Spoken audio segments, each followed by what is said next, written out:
अस्सलाम वालेकुम। कैसे हैं आप? उम्मीद करती हूँ आप सब खैरियत के साथ होंगे। आज मैं आपके साथ बहुत ही स्पेशल रेसिपी शेयर कर रही हूँ। आज हम रवा की फली और कीमा बनाएंगे। इसको रवा की फली भी कहा जाता है और फरसबीन भी कहा जाता है। ये सब्ज़ी आलू के साथ भी खाई जाती है, बनाई जाती है, और ये गोश्त और कीमे के साथ भी बनाई जाती है। बहुत ही टेस्टी होती है और इसको बनाना भी बहुत ज़्यादा आसान है। रवा की फली और कीमे को बनाने के लिए हमें जिन चीज़ों की ज़रूरत होगी उनमें मैंने सबसे पहले लिया है 2 मीडियम साइज़ के प्याज। उनको इस तरीके से मैंने बारीक बारीक काट लिया है। 3 से 4 अदद टमाटर ले लें और उनको भी इस तरीके से काट लें। 1 पाव मैंने बीफ का कीमा लिया है। ये 1 किलो रवा की फली है, इसको मैंने इस तरीके से बारीक बारीक काट लिया है। इसके अंदर जो मसाला जात इस्तेमाल किए जाएंगे उनमें मैंने सबसे पहले लिया है पिसा हुआ खुश्क धनिया 2 टेबल स्पून, दड़ा मिर्च हाफ़ टी स्पून, सुरख मिर्च पाउडर हाफ़ टी स्पून, नमक 1 टीस्पून, हल्दी powder half teaspoon, Kashmiri लाल मिर्च हाफ़ टी स्पून, लहसुन और अदरक पिसा हुआ 2 टेबल स्पून। चलिए जी आज की रेसिपी को बनाना शुरू करते हैं। बिस्मिल्लाहिर्रहमानिर्रहीम। प्रेशर कुकर के अंदर मैंने हाफ़ कप कुकिंग ऑयल शामिल किया है। जैसे ही ऑयल गर्म हो जाए तो आपने इसके अंदर प्याज को डाल देना है। ये बहुत ही टेस्टी सब्ज़ी बन के तैयार होगी। जैसे ही प्याज का कलर हल्का सा चेंज होना शुरू हो जाए तो आपने इसके अंदर कीमे को शामिल कर देना है।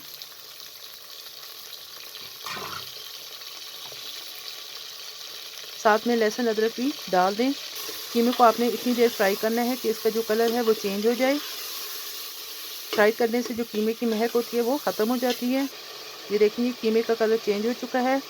अब आपने इसके अंदर तमाम मसाला जात को शामिल कर देना है।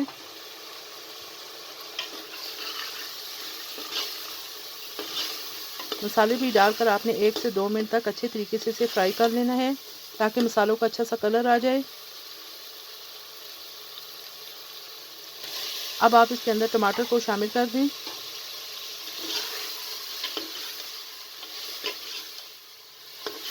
तमाम चीज़ों को आपने अच्छे तरीके से मिक्स कर लेना है।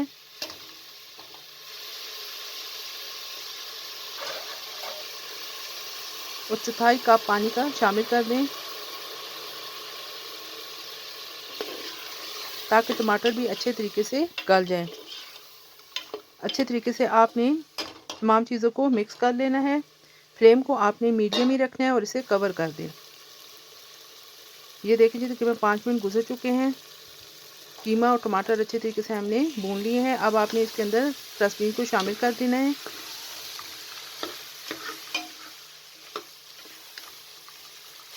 मुख्तलिफ इलाकों पर इसे मुख्तलिफ नाम से जाना जाता है। फरसबीन के नाम से भी इसे जाना जाता है और रवा की फली से भी इसे जाना जाता है। दोनों चीज़ों को अच्छे तरीके से मिक्स करके मज़ीद आप 2 से 3 मिनट तक अच्छे तरीके से इसे भून लें। फिर आप इसके अंदर तकरीबन 3 गिलास पानी शामिल कर दें।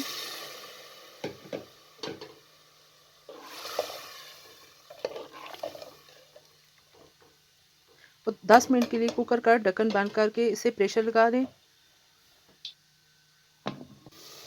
ये देखिए जी तकरीबन 10 मिनट गुजर चुके हैं।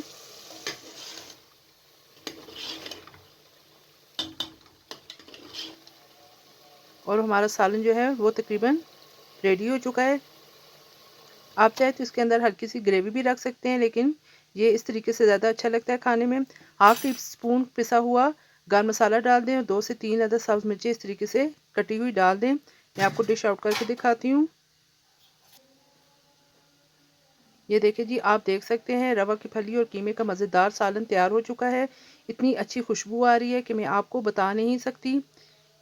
ये बहुत ही आसान रेसिपी है। आप इसको एक दफ़ा ज़रूर बनाइएगा और मुझे कमेंट बॉक्स में अपनी राय से आगाह कीजिएगा कि आपको मेरी ये रेसिपी कैसी लगी है। अगर आपको मेरी ये रेसिपी पसंद आए तो लाइक कर दीजिएगा। साथ में मेरे चैनल को सब्सक्राइब और शेयर भी कर दें। ये आपकी तरफ से बहुत बड़ी सपोर्ट है। फिर इंशाल्लाह एक और नई वीडियो के साथ मिलेंगे। इजाज़त दीजिए। अल्लाह हाफिज़।